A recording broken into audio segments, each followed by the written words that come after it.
Now we're going to address the question that was posed in the last session. We've known for years we need to get off the train. Why haven't we?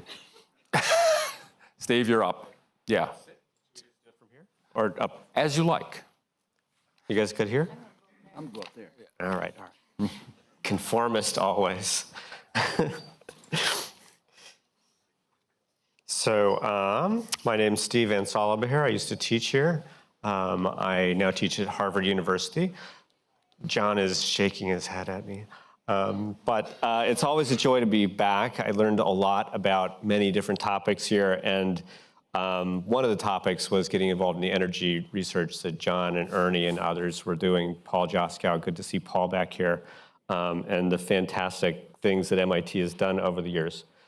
20 years ago, MIT held a senior congressional staff seminar on climate change. They invited senior congressional staff to come from Congress, from the various committees in the House and the Senate, CBO and other offices to discuss climate change and the political consequences that the United States faced and the policy options that were on the table.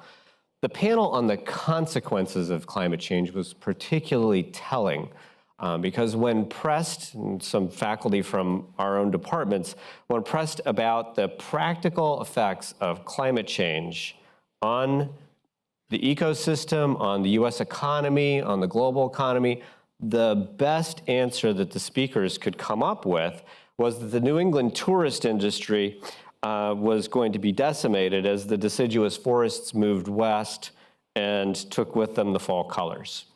I was dumbfounded after having organized this, sitting there thinking, like, that's the best you guys could come up with? And these are the climate scientists. As you've heard from the other discussions, our understanding of this issue and the discussion about this issue have come a very long way since then. And MIT has, I think, been a wonderful home to those discussions. It's been a real bastion of sensibility and a can-do spirit, as it always is. And in that spirit, I offer a picture of where the American public is on climate and climate politics today. And also I'll discuss some of the implications for how we might move that discussion beyond fear on one hand and denial on the other. First, and then this is my first slide, is that the large majority of the American public accepts first that global warming and climate change are occurring and are of concern. These are data from the Gallup poll. You can look at similar data from Pew, from any other organization. They all look pretty much the same. That is, you'll get 2/3 of the American public expressing concern about global climate change and also noting that it is occurring, acceptance of science, acceptance of the phenomenon. But at the same time, a majority also feels that it is distant. It is not an immediate threat to them. It is something that will happen in future generations. It's not going to affect them in their lifetimes. That is the heart of the problem. It is something that's far away. This has a very practical implication for any regulatory approach that we take in the United States, because any rules that are adopted by the federal government have to go through the cost-benefit analysis that would have to be done as the normal rule process in the federal government. And it's very difficult to justify any cost-benefit analysis in this context because the depreciation and net present value of any rules and any improvements are in future generations. They're not immediate. The American public is telling us something that's very real. That is, the reality is in the future, and it's very difficult to justify this problem over other problems. In fact, if you ask these similar questions about other environmental problems, not global warming, you will get that the #1 problem in the American public is clean water, and it has been since the 70s. The #2 problem is clean air. And global climate change, among environmental problems, that's setting aside healthcare, immigration, all the other things we have to worry about, it usually is around 3, 4, 5, or 6 on the list of environmental problems. Oop, I did not have the clicker with me. Oh, yes, it is. Sorry, under my notes. Second, the American public is willing to accept regulations and renewables, but not taxes. This drives my economist friends nuts, because this says the American public is willing to do the economically inefficient things over the economically efficient things. And this is not a particularly partisan area. If I showed you any other issue like immigration and I showed you the blue dots and the red dots, they would be on opposite sides of the scale.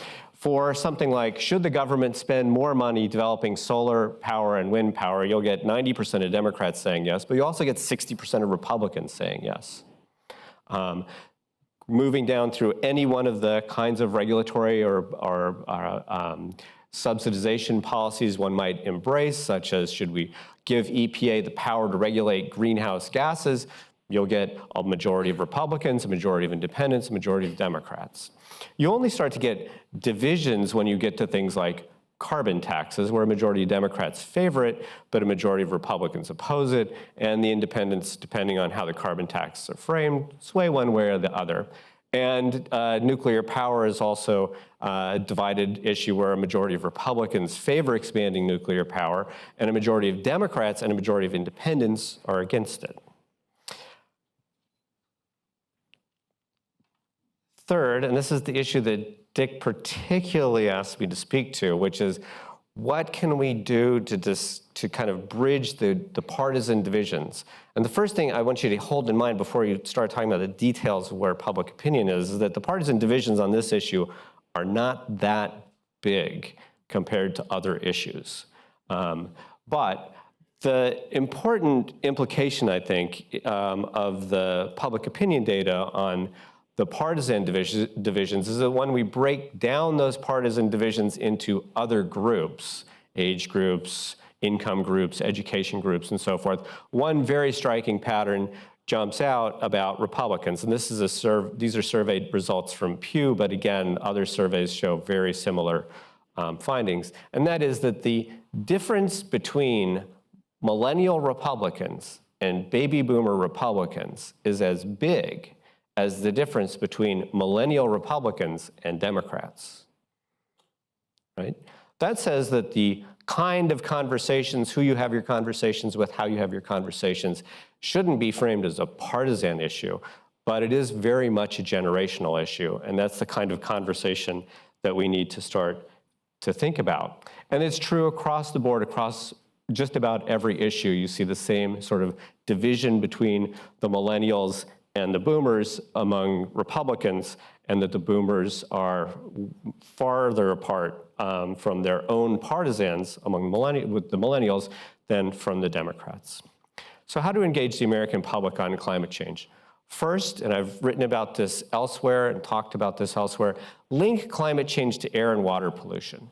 The kinds of things that you would do to improve carbon emissions and so forth are the same kinds of things that you would do to address air and water pollution. So mercury regulations, particulate regulations, those are all things that are air and water pollution problems, but they also speak directly to use of coal and use of oil and use of natural gas, and therefore to carbon emissions. Addressing these problems will address greenhouse gases, and they are immediate problems, so they can get through the cost-benefit analysis that you'd have to get through to pass any kind of regulations. Second, use the familiar regulatory tools. I know that this loses the economists immediately, but that's what the American public understands, they accept it, and they're willing to embrace it. At least in the short term, that seems like a first step in an approach to getting closer to carbon taxes and cap and trade. And finally, we can bridge the partisan divide by engaging Republican millennials pretty directly on this issue. Younger Republicans are much more concerned about this than older Republicans. It turns out younger independents are much more concerned about this than older independents and younger Democrats. But that generational divide is where the conversation seems to be most fruitful, and I'll leave it at that.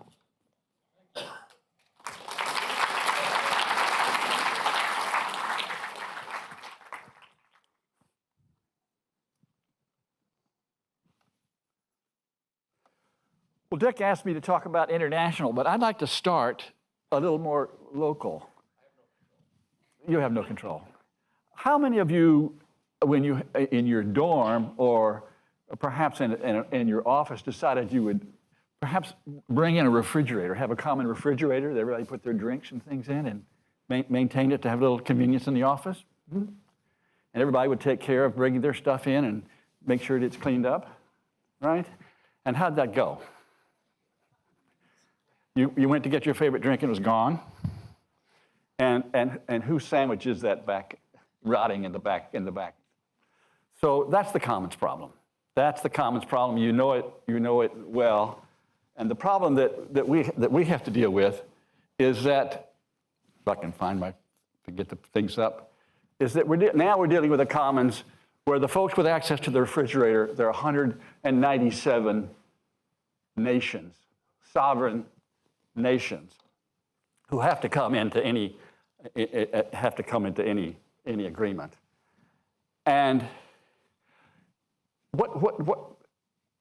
and none of them can solve the problem. That is, the scale of the problem is such that none of them can solve it alone. That's the commons problem. And there's no policeman. You can't hire a policeman for the refrigerator, and there's no policeman for the emissions problem. So what do nations do? Nations go into international agreements, and I put forth what a nation does is that a nation will agree to do what it perceives to be in its national interest, assuming the other nations are also going to do what's in their national interest. And they'll enter into that kind of agreement if they perceive that it's fair. Now, why do nations go into an agreement like that? Why would a nation go into such an agreement with other nations? And why, once they're in the agreement, why would they comply with it? Why not just free ride on the others? And there are a few reasons for that. I mean, a nation may care about the issue. There may be political support in the country for policies that serve the issue. There also is advantage to any nation in being a player in the international network of nations, and shame for not participating or shame for not complying is a factor in all these matters. So since that's the way the system works, then of course there is opportunity for leadership, particularly for larger nations, to demonstrate and to lead. And we have examples of that in a number of areas. The International Energy Agency keeps a record of, or conducts a list of international environmental agreements that are multi-nation agreements. There are 1,000 of them. And they're for various combinations of nations for various things. But some of the more common ones you would know that involve lots of countries would be things like the Basel Convention on International Transfer of Toxic Substances, or the CITES, the Convention on Trade in Endangered Species, or the Montreal Protocol on the ozone layer. So we can do this. We have done this in the past. Nations have participated in this kind of activity in the past. And we have an evolving regime on climate change. So the basic structure, which has already been mentioned, is the Framework Convention. And under the Framework Convention, now, after 20 years of struggle, the Paris Agreement. But before focusing on the Paris Agreement, I just want to concentrate on the fact that that's not the whole system. This is a massive effort, international effort. So it involves bilateral initiatives. EU and China, and Norway, Indonesia. At one stage, the US was trying to do things with India, so there are bilateral deals. There are clubs, the G8, the G20. A lot takes place in those activities and other activities like the Major Economies Forum and an earlier attempt at an Asia-Pacific partnership. There are the UN agencies that are deeply engaged in this, the Environment Program and the US the Food and Agriculture and the UNDP. And then the major development banks are also substantial players in this, the World Bank and the regional development banks. The Montreal Protocol is a player in this because one of the minor actually, industrial chemicals it was possible to put that under the Montreal Protocol, and it's been in a separate treaty outside the Framework Convention. And then you have subnational action. So we shouldn't forget what we've already been talking about: states and cities and industry groups and NGOs and individuals. So this is a massive effort. The basic structure for achieving substantial improvement, though, is in the Paris Agreement now. It's a complicated thing. It involves three major things I want to talk about here. One is the pledge by nations to achieve a reduction in their emissions by some target date below some previous baseline. And that commitment in the jargon of the trade is called an NDC, Nationally Determined Contribution. The word contribution is worth focusing on. Remember that nations volunteer to do what is in their national interest based on what they perceive other nations are going to do. There's no policeman. So, and almost never, not quite never, but almost never is there any economic penalty for not joining the agreement or for violating it once you're in it. So this is a voluntary system. So the key commitment is a pledge. I'll use the word pledge, or what's called the nationally determined contribution.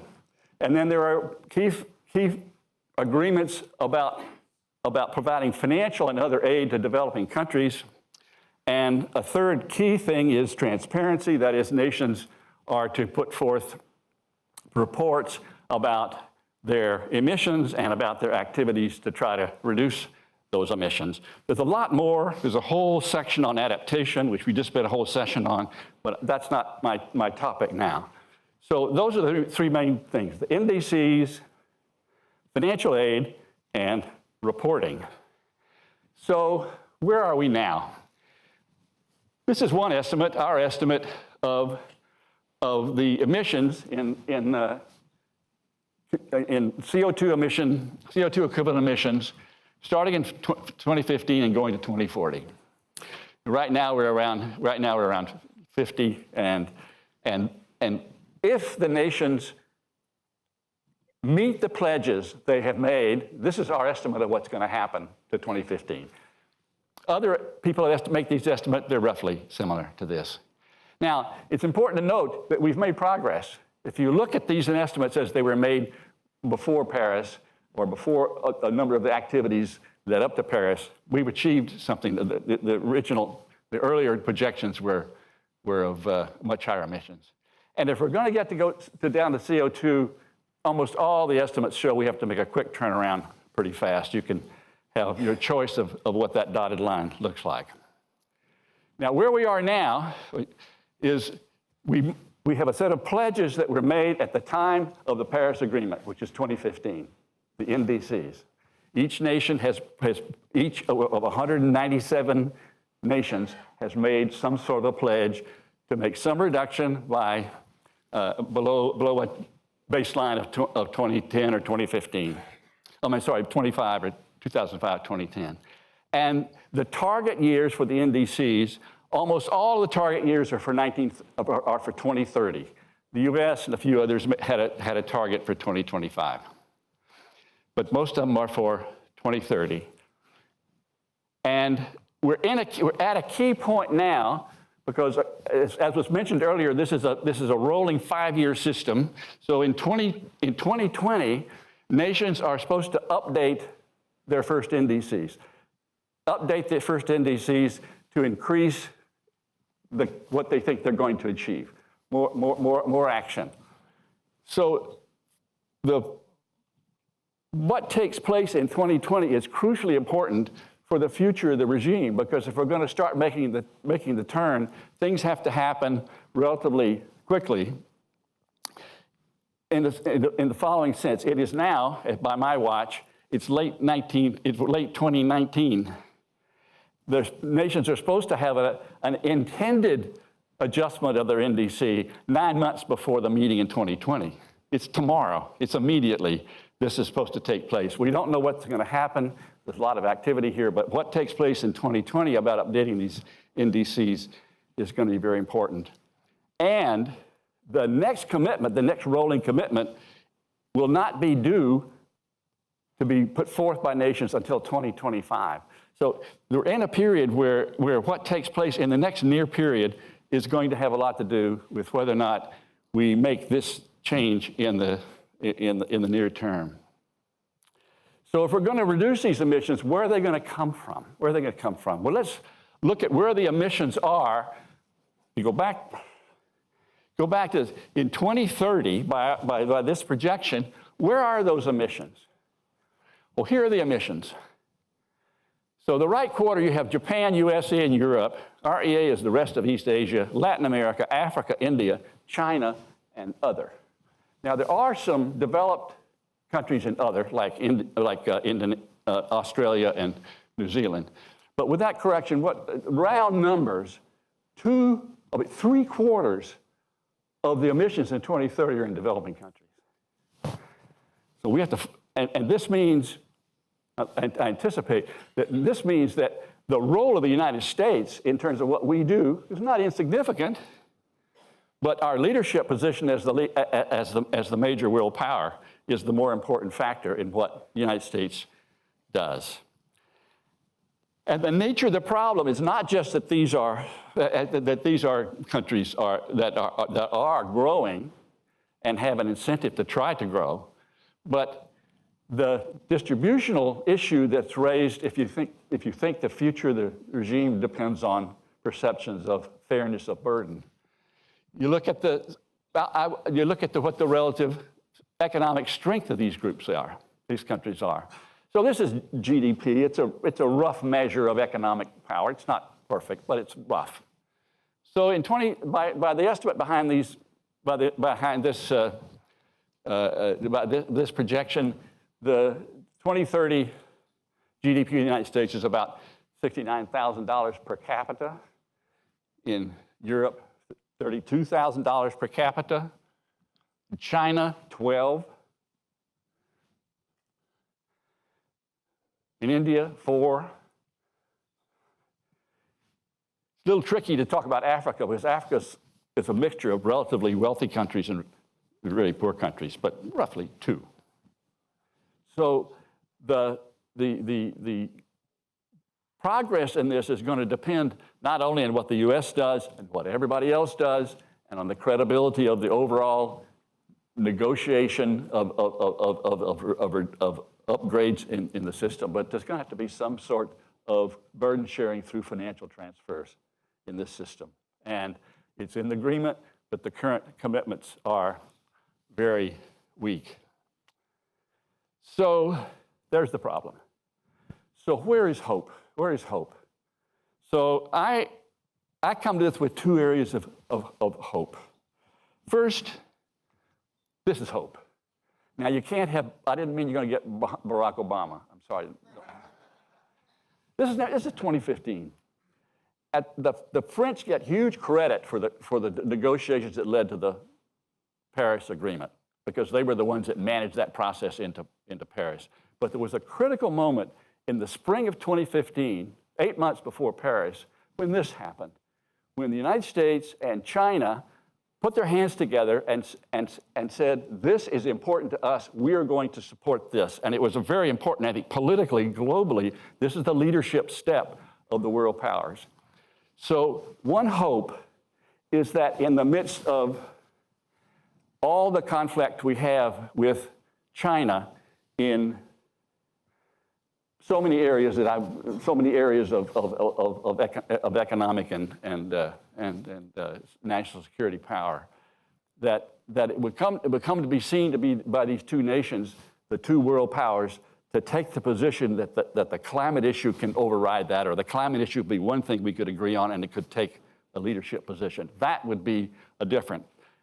Of course, in order to do that, you've got to get the United States back into the system, because we're in the situation of leading, or let's say providing opportunities for others to free ride, because we're free riding on the system.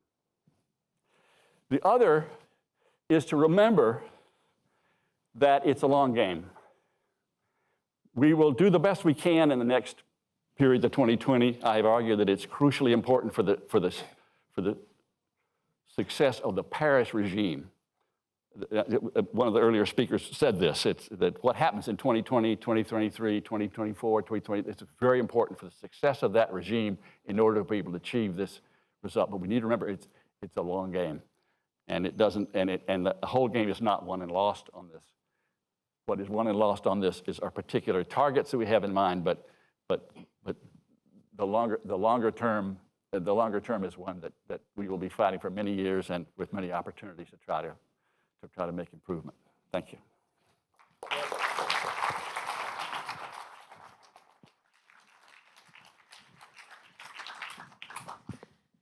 Great. So thanks so much for having me. I'm a recent alumni of MIT. I got my PhD here in 2015 and my master's as well from course 17 and course 11. So it's really exciting to be back. And today I'm going to be talking about the politics of climate policy, which is what I work on now as a professor at the University of California, Santa Barbara. And there they are. They're a bunch of protesters trying to do the Lord's work, as we say. So what is the context for the situation that we find ourselves in today? I would argue that to understand the politics of climate policy, we really have to start with climate denial, especially in the United States.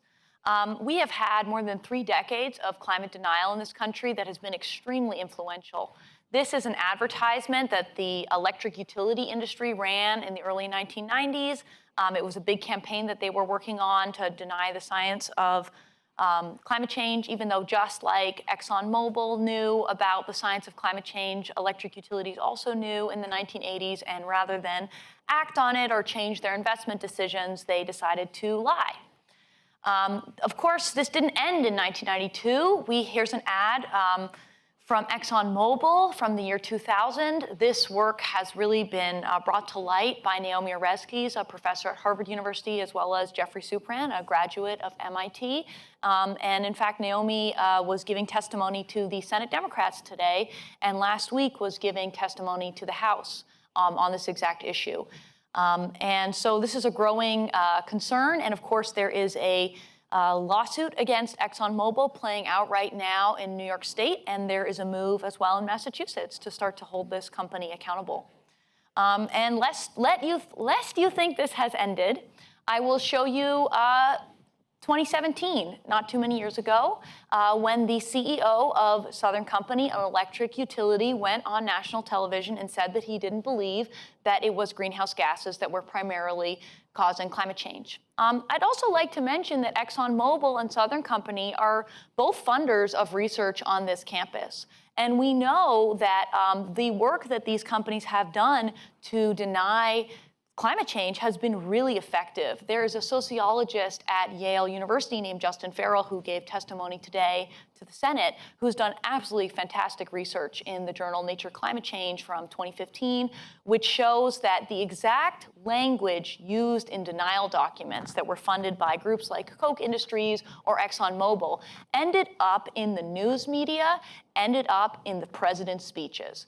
So the money and the way that this denial campaign has operated and the way that it has permeated our most sacred institutions, including, unfortunately, MIT, is something that I think we all need to reckon with and is unfortunately still ongoing.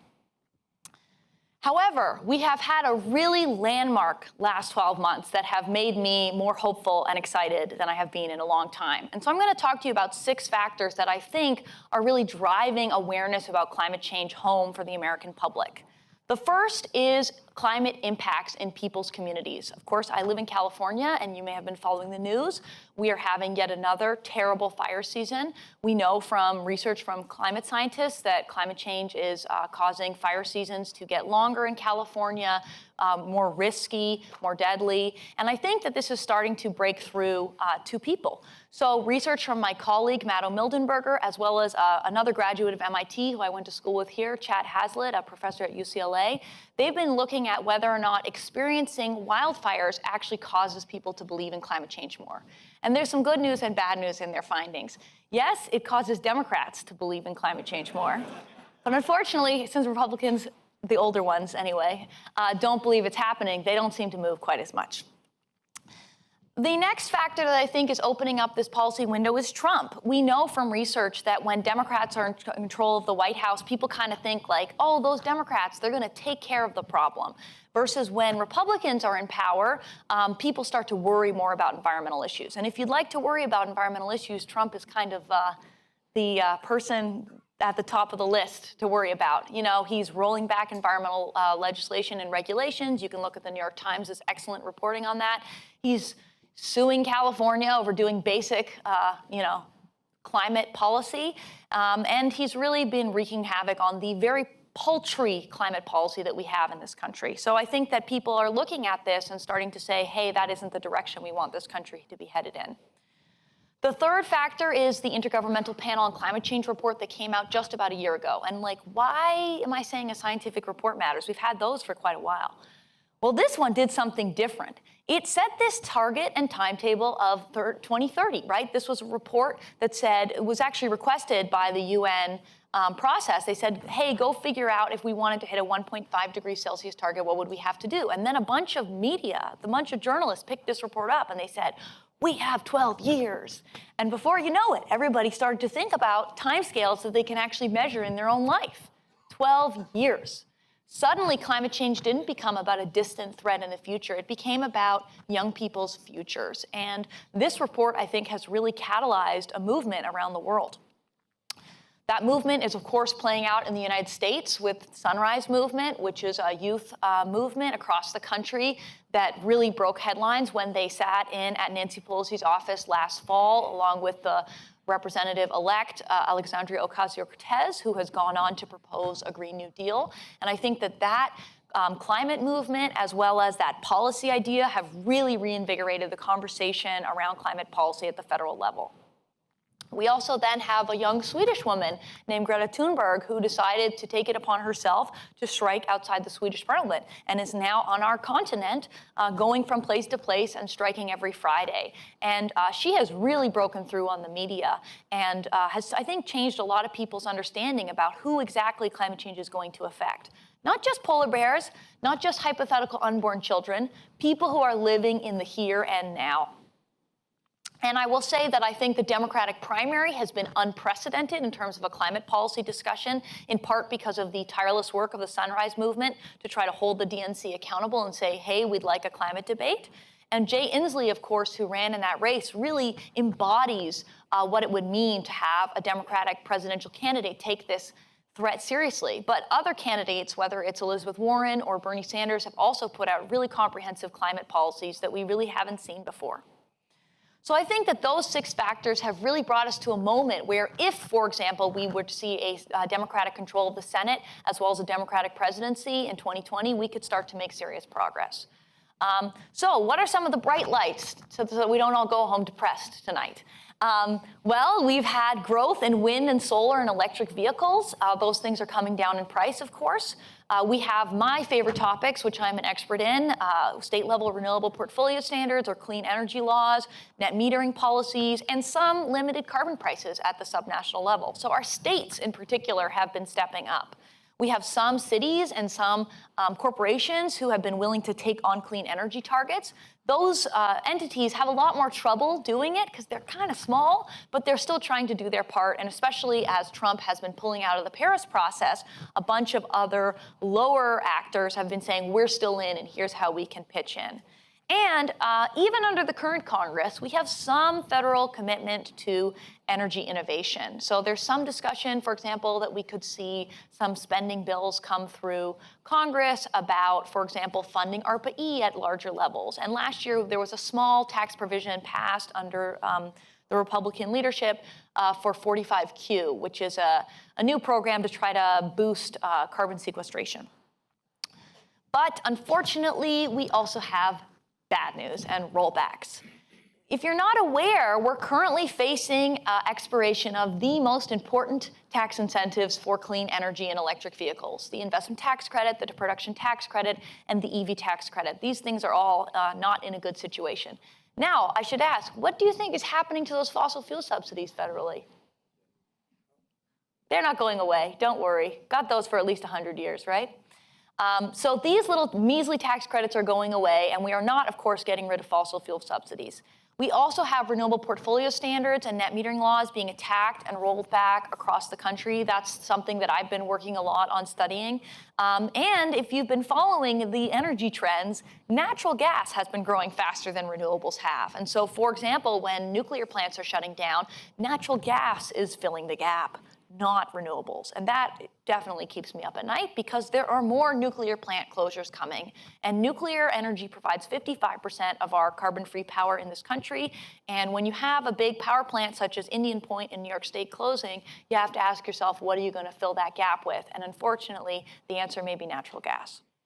So last year, carbon emissions in the electric power industry actually went up. And I fear that for some states like New York, when that nuclear plant closes, we could see a similar dynamic. So let's say we take these reports seriously and we say that we need to try to meet these IPCC targets. Well, that means we have to about cut our emissions in half by 2030. How could we do that? We could do that by targeting two sectors, the power sector and the transportation sector, which combined make up about 57% of our emissions in this country. The other sectors, the other half of the problem, are a lot harder to deal with. And so maybe this is the way we can make progress in the short term. I've made these charts, which somebody on the internet decided to call the narwhal curve. Or the narwhal, I should not mispronounce my own curve.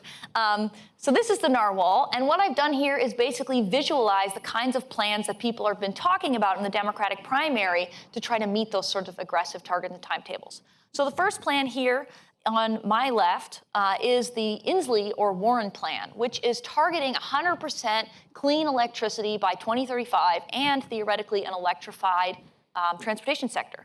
So you may notice that one of my axes does not go up to 100%, it goes up to 200%. Why is that? Electrification. We got to build a lot more power if we're going to take the vehicle system and put it onto the grid, right? So that means we basically have to take the whole grid that took us like 120 years to build, and we need to rebuild it in about 15 years. Shouldn't be so hard, right? And meanwhile, it's burning down with fires. It's going to be easy. Well, that's what the plan is, and you can see that this actually represents, if we keep the existing nuclear fleet open, this represents an 8 times increase over the best years of renewables deployment that we have ever seen. The Sanders plan, which I show on the other side, is to not give any extensions for safe operating nuclear plants and to target 100% renewables by 2030. And what might not be clear to you is that that slope is actually 50% steeper than the other curve. Every single year, we have to do 50% more under that plan. And I think that speaks to the fact that, while we may have some challenges with nuclear and that it may be a controversial source, it's 55% of our clean electricity right now, and we have so much farther to go. And shutting those plants down, if they're safe, is probably not a great idea. Now, if you think about that steepness of that narwhal curve, you should be thinking in your head, a carbon tax alone will not do this, right? I mean, imagine how high you'd have to set it, and imagine how it would become a technology forcing instrument. It really doesn't work that well for that. So I think that the conversation in the past year has really started to shift. And the way that we're now talking about the climate crisis is that we must have solutions at the scale of the crisis. And I really credit the Sunrise Movement, Greta Thunberg, and Alexandria Ocasio-Cortez for changing that dialogue and for saying it's not enough to pat ourselves on the back because we have a state or a city passing a nice target. We actually have to think about what we have to do and when we have to do it by. So how do I think about how we're going to get federal climate policy passed? First, I think we need to weaken the opponents who have blocked, for example, the Waxman-Markey bill. And unfortunately, those are unions as well as corporations. So we need to make sure that the unions in our fossil-intensive historical industries feel that they are okay with this transition, that they feel they're being adequately compensated, so that they will come on board and support these things. Because otherwise, we could be losing Democratic votes in addition to Republican votes. We need to be taking irresponsible fossil fuel companies to court. That's already playing out across the country. And that's not because it will bankrupt them. Do not worry. ExxonMobil will make it out of this unscathed. The kinds of money that we're talking about with the New York State lawsuit, if it works out, is like 1/4's profit for that company. What we're really talking about is eroding the social license to operate and saying you have to stop funding climate denial and delay. You have to stop putting a measly amount of your research and development budget into the clean energy transition. And you need to start transitioning into an actual energy company that is about the future of a low carbon economy. And then I think we have to invest in innovation so that we have some of the technologies that aren't really available yet. Things like pumped storage or batteries that have long durations so that as we get higher and higher penetrations of renewables, we can cope with them. Things like negative emissions technology so that we can actually suck some of the carbon out of the air and put it underground. And we also need to build a really big social movement and a coalition to get this thing passed. And what that means is that this policy can't just be about sticks, about taxes that are going to make it harder for people to pay for their everyday things, like getting to work. There need to be jobs that are well paid in the clean energy sector, which probably means the clean energy sector needs to be more unionized and needs to have protections. We also need to make sure that people are paid a living wage. And I think that's the whole concept of the Green New Deal, to couple income inequality with the climate crisis and solve them both together, rather than just putting costs on people and watching them have backlashes, as we've seen, for example, in France. I'll leave you with this closing thought, which is that when I applied to come to MIT, which was 10 years ago for my PhD, the atmospheric concentrations of carbon dioxide were 388 parts per million. I've had a wonderful decade. I have been so blessed to have an education at this university. I've had a wonderful career, and I'm doing great. But I'll tell you what's not doing great, our planet. Over this same time period, atmospheric concentrations have gone up by 22 points. And we are not even moving in the right direction. And so I hope that we will all, in our own daily lives, think about what it is that we can each be doing with the power that we have to be moving the needle. Not just individual behavior changes like feeling guilty because we took a plane flight, but actually thinking about organizing and mobilizing to pass real legislation at our federal level. I'll just say that if you're interested in all things wonky clean energy, I have a new book coming out in the new year. And if you'd like to sort of keep up with what I'm up to, I'm on Twitter far too often. So thank you so much for having me. It was really wonderful to come back to MIT.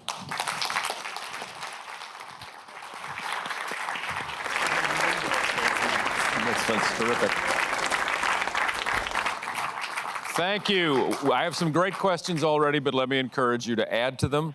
I'm going to start out asking Steve my favorite question, which is you showed data that most Republicans sort of think climate change is real and think something should be done, maybe not urgently.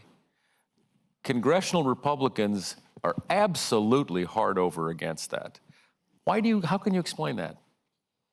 Well, any politician represents multiple interests. They represent their partisan base. Yeah. And so there's a lot of opposition still in the base. And then they also represent districts, and the distribution of districts doesn't represent all Republicans. So there are plenty of Republicans in districts that didn't elect Republicans.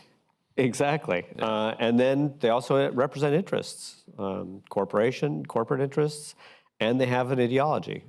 And taken all together, you don't have a majority support within the Republican caucus for most of the plans that are discussed. There are some things that Republicans do get behind, and I think what often gets just lost completely in the discussion are some pretty big state-level policy changes that have happened under Republican watches, like Iowa and Texas embracing wind. Texas is like one of the biggest wind states, wind-based electricity states in the union, and not Massachusetts, not Illinois. We don't have any Minnesota. Wind. but as you suggest, that wasn't sold as climate policy.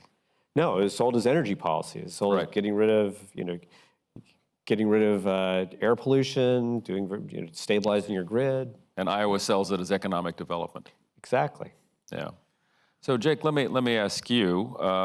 You had this wonderful photo of Obama and Xi, and we're not doing that anymore, really, shaking hands. Has that had any impact on the internet? No. I'll shake. We can do it here. We can do it here gently. Has the U.S.-China tension had an impact on the global diplomatic process, which is not just episodic, as you point out, it's ongoing? Well, I think that particular event, I think, was important in providing leadership that had an influence on what other nations did in supporting in supporting Paris. What's happened now is that the Trump administration has made a commitment to back out of the Paris Agreement. They could not leave immediately. They can only file papers to leave next week, I think in November. Yeah. And then it takes a year before that happens. So we would actually be out of Paris in November of 2020 when something else also happens. And Hopefully. and in fact, the diplomats, our diplomats are still actively involved, chairing committees and working in the process. So the huge process goes on. So we're still involved. But in terms of the type of leadership that was influenced by that's revealed by that picture, right? We are out. We create a vacuum. And it becomes what's in China's own national interest, since they absorb, they fill the vacuum, and it's a question of what's in China's national interest, and you can have another discussion about what that is, but it's not the kind of leadership I think took place when those two made that joint declaration. Yeah. Let me ask you about the Green New Deal and those very ambitious proposals you put up. I have heard the argument, and it's posed here in a question, whether the massive scope and cost of the Green New Deal, and I would say of those two programs as part of it, make it easier to argue against taking action. We can't afford to do that, so... Well, my narwhal curve has already been used by the U.S. Chamber of Commerce, in case you're wondering, to make that exact argument. But look, these people are not acting in good faith. Denial and delay has been the bedrock of the fossil fuel industry and electric utilities for decades. So to me, it's rather irrelevant what they use to justify their positions. The fact is that they have profits in the ground. They'd like to continue to extract them. Chris Hayes wrote a wonderful story about that in The Nation a few years ago, about how this is really an issue of balance sheets and a bunch of companies who have money that they'd like to continue to extract from the ground. And to go to the question you posed to Steve, in my own research, I have this paper that I published in the best journal in political science with two colleagues, Matt O'Mildenberger and Alex Hurdle Fernandez. And what we show is that congressional chiefs of staff and legislative directors, the most senior staff in Congress, do not know what the public wants on climate change. They dramatically underestimate support for action on climate change. And why do they do that? Well, what we show is that they're much more likely to underestimate support when they're taking money from the American Petroleum Institute or meeting with them. Right. So it's clear that certain industries have managed to get into the room and to persuade politicians and their staff to act in a certain way. And I'll tell you, this doesn't just come out of this statistical work that we've done. I've also done qualitative studies, for example, in Ohio, which just passed a coal bailout, if you were following. And that, too, was about First Energy Solutions, meeting behind closed doors, and really leaning on people to vote in a certain way. So unfortunately, I think sometimes our political system is not representing the will of the public and doesn't even know what the public wants. Hard to argue against that. Let me ask about social media. You and Steve, I expect, have thoughts on this. And the question is, does social media spread climate denial messages effectively? It doesn't seem to be a positive force in this debate. Is it a negative force? Or do I misread? Or have neither of you studied it, in which case? I think actually that if you think about the Black Lives Matter movement or the Sunrise Movement, these are very online movements, the Green New Deal as well, and that actually organizers have been using social media as a really key tool in terms of connecting with people, getting their message out there. Sunrise is now quoted in like every single news story about climate change, and they're an organization that's really only a couple years old that has a, let me assure you, much smaller budget than NRDC or EDF or Sierra Club or the really big greens.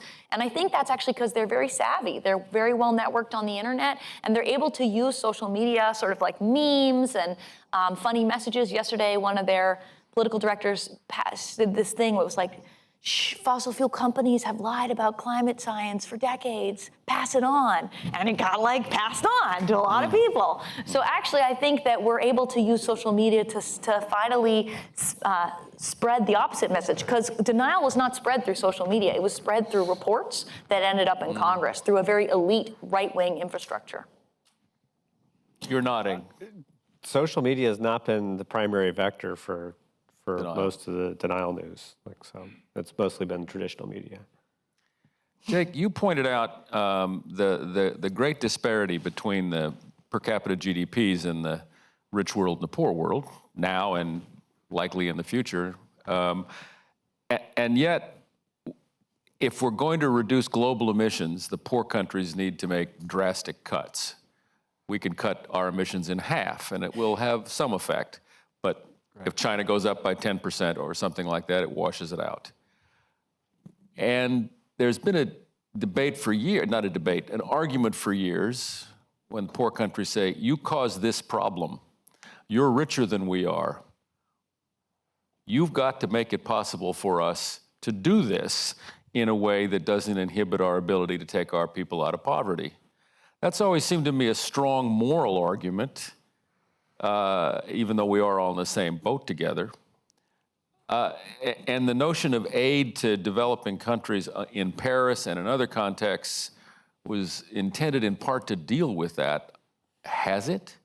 Is there enough money? Has that argument been blunted? Has China decided its self-interest is such that it really will make sacrifices?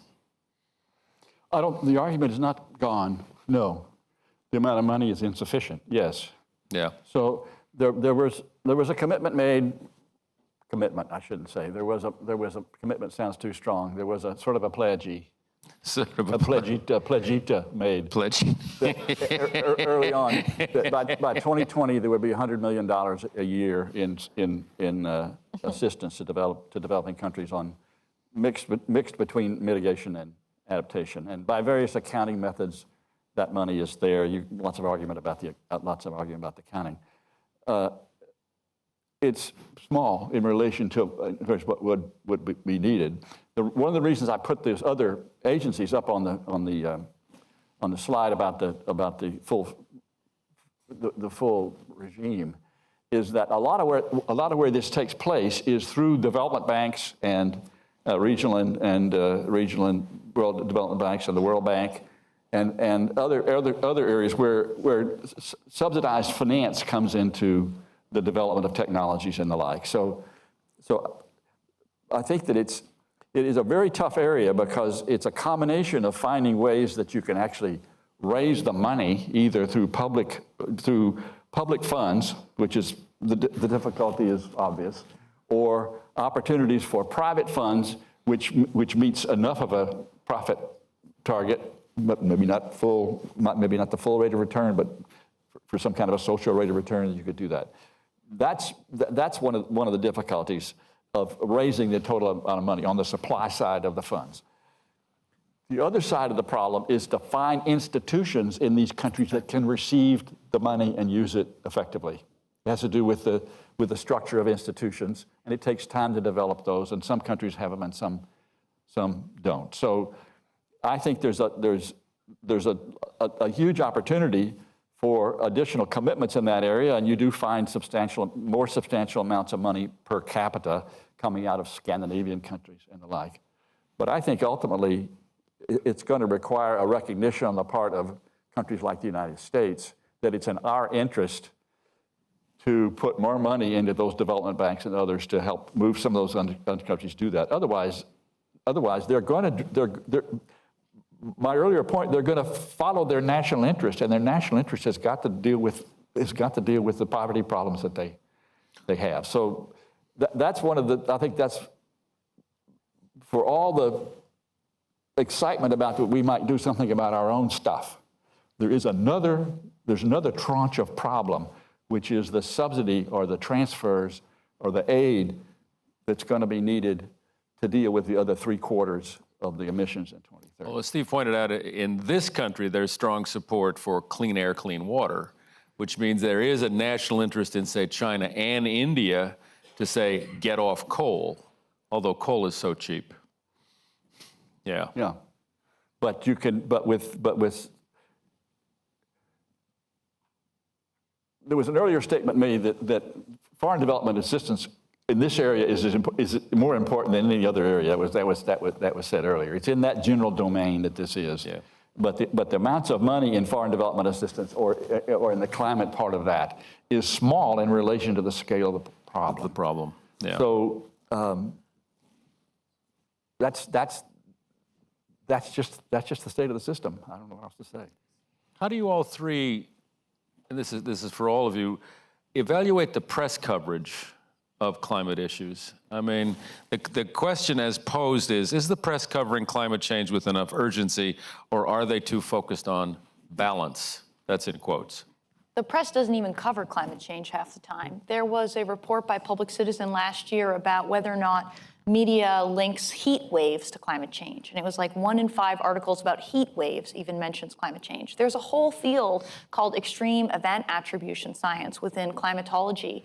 And I have a project right now with a graduate student, Emily Williams, to try to make these 1 to 2 pagers. I just used one today, very exciting, that takes all that exciting research and makes it very accessible to journalists. So I went on the news this morning and talked about the fires in California, and I have my little fact sheet ready to go about what does the science say. And a lot of journalists are living by this old idea, which is that you can't attribute any given event to climate change. And that is not what the climate science says right now. And so I think that there needs to be an updating and a dissemination of what the research says, because a lot of journalists are just fearful to even mention it in the first place. So I give the coverage an F as a grade. In my bubble, that's not true. In my bubble, that's not the case.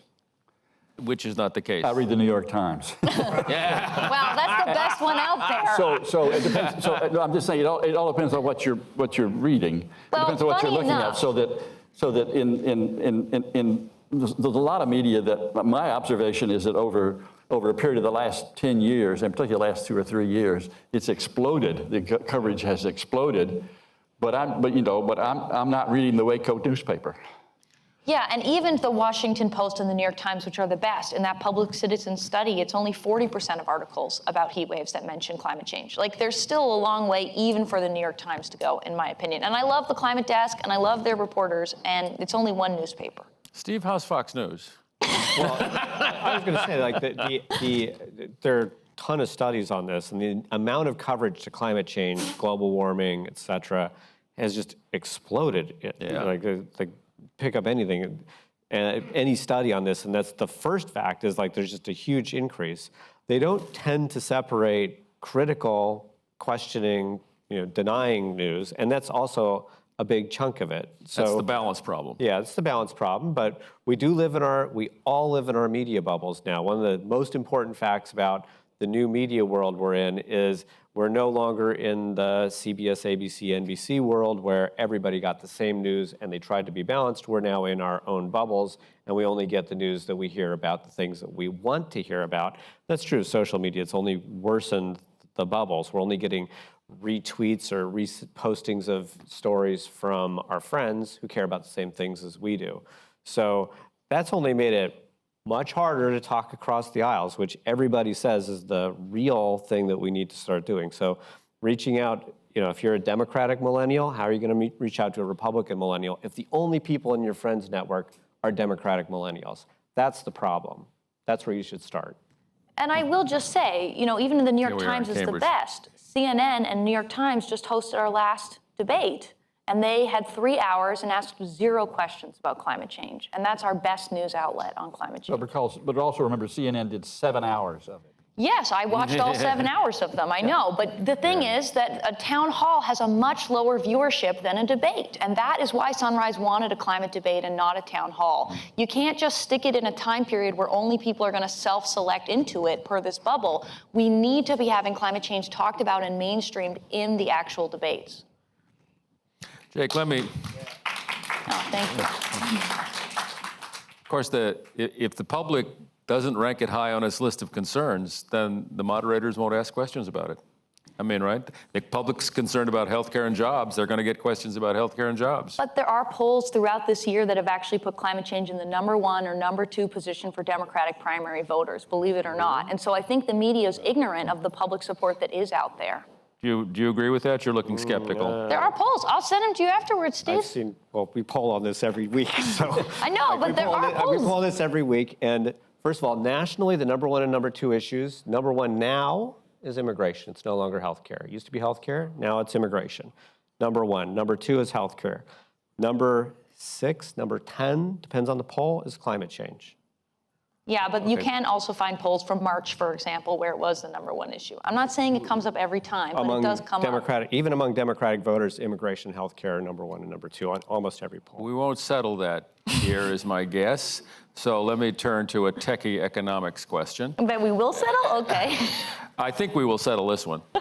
The question is, for you. are You're the carbon PhD. taxes with border adjustments the solution to what you described as the free rider problem?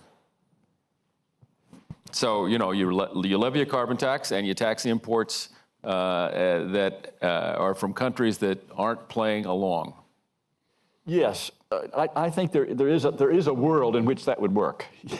I think for one country to do it might be kind of hard. There's been some very interesting work, people looking at a club that might work. That is, a few countries get together. This is Nordhaus, who gets the Nobel Prize for this kind of work, looked at how it might work if you had a club that was a sufficient group to make a dent in the total emissions. Well, the EU talks about it. The EU talks about it. Yeah, and then if that had a border adjustment, that is a tax on imports, I think it would help. It would allow that group to operate and would give incentives to people to enjoy it, to join it, which would help with the free rider problem. I don't think that anything completely gets rid of the free rider problem. No, it doesn't solve it completely, but it does give it would give incentives to others to join, and therefore where joining becomes better than free riding. But it's never going to get everybody. It doesn't solve it completely because a tariff doesn't hit all the economic activity. Right. It only hits the stuff they export to you. Only the marginal stuff. Right. So it's not a big enough club. Right. Is the short techie answer. We're a tech. So well, I think we all agree on that. So let me ask each of you, we're coming near the end of the list of questions here. So let me ask each of you to expound on what you would do in 2021 if you were the new administration and you had the Senate. Oh, you have What's the Senate? policy? You have the Senate. We got to have the Senate. Oh. If you don't want the Senate, you can tell a more complicated story. I assume I'm a Democrat. Is there that are two right? different worlds. You're a I'm Democrat. not a Republican.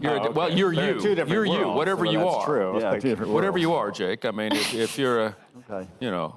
crypto something else. I mean, what Yang do you gang. do? We talked about very complicated problems here today. We've talked about the difficulty of adaptation and there being a federal role. We've talked about the international problem with the developed world and the difficulty of negotiations. And we haven't talked about in detail, but we've talked about the costs in the U.S. of completely transforming not just our power system, but our economy in, a couple of decades. So what do? You do it all at once? You do the Green New Deal? You enact a whopping carbon tax? Well, I know what I would do for what it's worth. Go for it. Okay. I mean, these I guys would- are not ambitious enough. I'm a little I'm surprised. not going to fall on my sword. I would pass a clean electricity standard at the federal level, which advocates have been trying to do since the 1990s. We have some states that have really ambitious targets, and then we have some with 2% renewables right now, quite a few actually. So we need to have that. That was in the Waxman-Markey bill, and of course it never passed. I would also pass a massive spending bill for innovation and for deployment in renewables. I would give lots of worker protections for existing fossil fuel industries. I would probably raise the minimum wage. And so I do, I'll give you a little carbon tax too, just a little bit. I don't know how sector-wide or economy-wide it will be, but that's what I really think we need to do. We need to deploy, and of course we've got to support electric vehicles, so we're going to have a big Cash for Clunkers program, and we're going to have massive EV charging infrastructure spending. We're going to spend on adaptation and grid resiliency. We're going to spend a lot of money. I hate to break it to you, but that's what we have to do, unfortunately. So you'll pardon me saying this. It's okay. I would try to find policies that don't spend lots of money in order to hide how much it's costing, which is what a lot of these policies do. Because a lot of these policies have very high costs per ton corrected. I think that getting into a carbon tax would be nice. I don't think that's very likely. My first thing I would say is that if you have the Senate, then whatever you're going to do it in legislation. Don't do it with executive orders that can be reversed on the next election. Yep.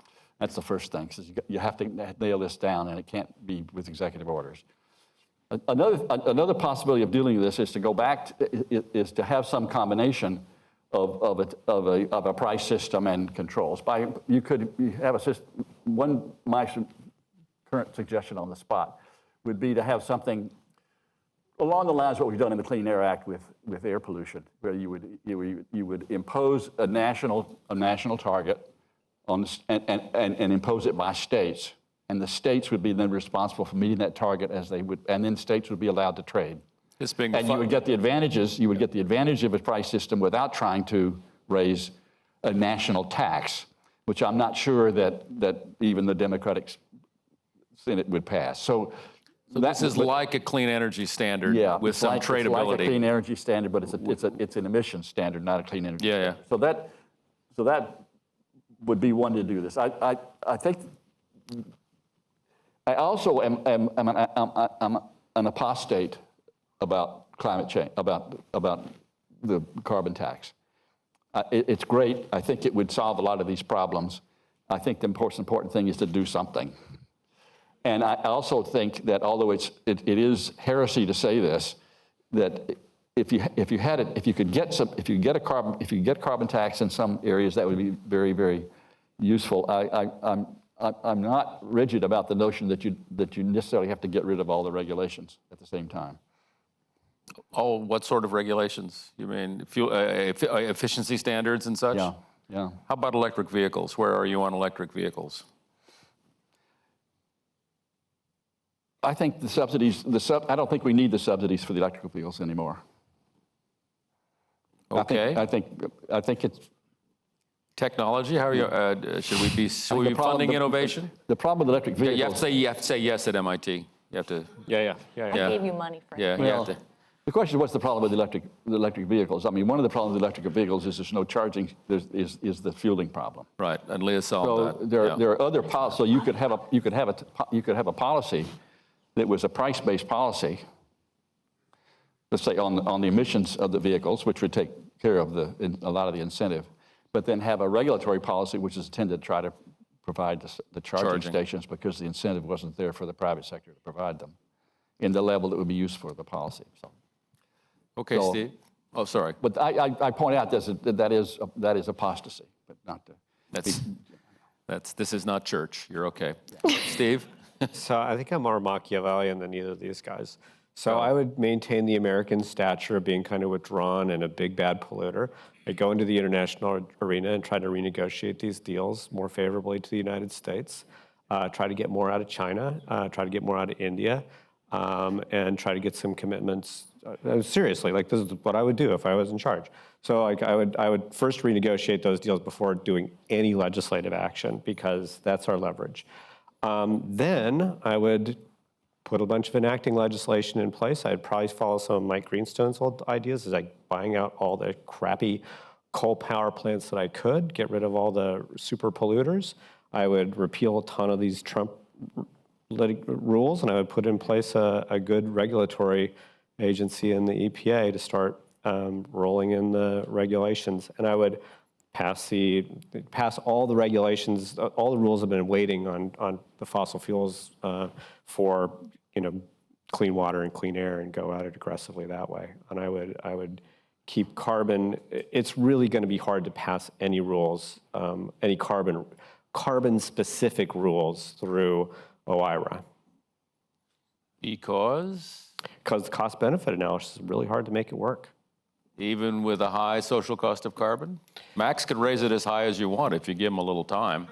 Justifiably so. People don't know OIRA. OIRA is the arm of the division in the Office of Management and Budget that basically since the Reagan administration has been reviewing proposed federal rules. There's been a requirement that they do, well, it's more than a cost-benefit analysis, but it's a cost-benefit analysis.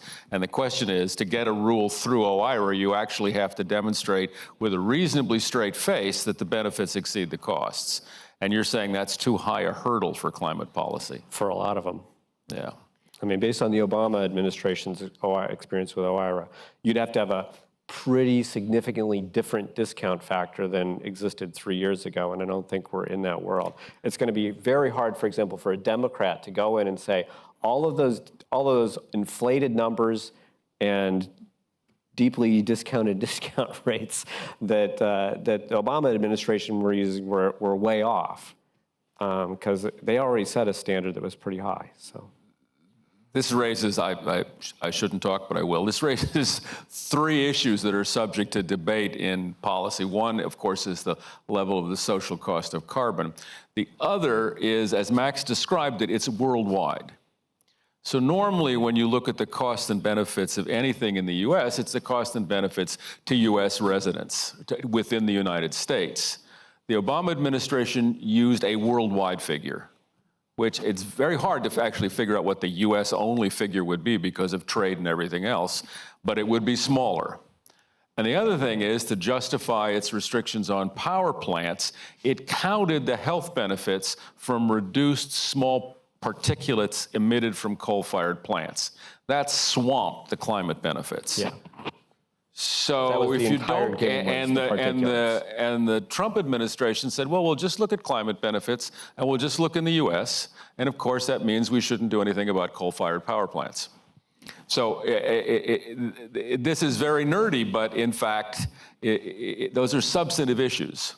But how does this not make you question the social cost of carbon estimates? Because I'm looking at PG&E with $30 billion of liability from 2 years of wildfires that is causing that utility to go into bankruptcy. That's it. That's one utility, 2 years worth of one climate impact. I just deeply do not believe the economic estimates on the social cost of carbon. And I think some economists don't believe them either. And there's a lot of growing evidence that's being published in the top journals, Science, Nature, et cetera, calling into question some of those estimates. So I think that those estimates could be a lot bigger.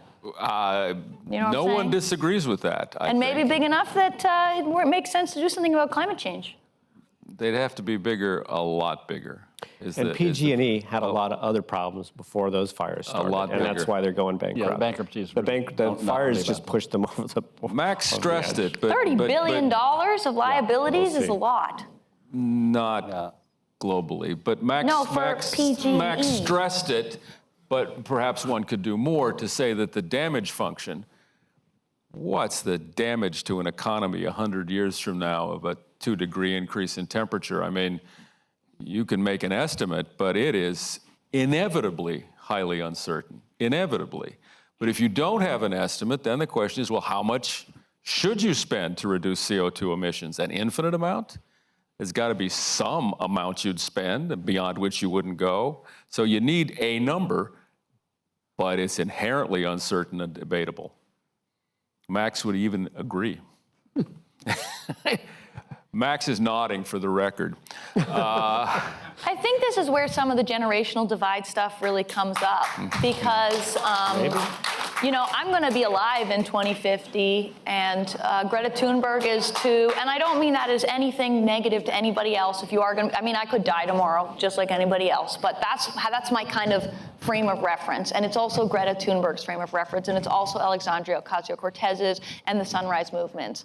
And I think that we just don't believe what this research is saying, because we're looking at the impacts in our own backyards, and they are already really intense. And people don't know what kind of jobs they're going to have, if they should be having families or not. This is the kind of way that millennials think, honestly. And so I guess I just think that number's going to have to get bigger. Maybe we need some millennial economists to work on it. I don't know.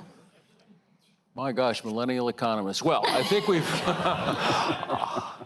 There are some. I think we've come to the end of a very interesting discussion. Please join me in thanking all of our speakers.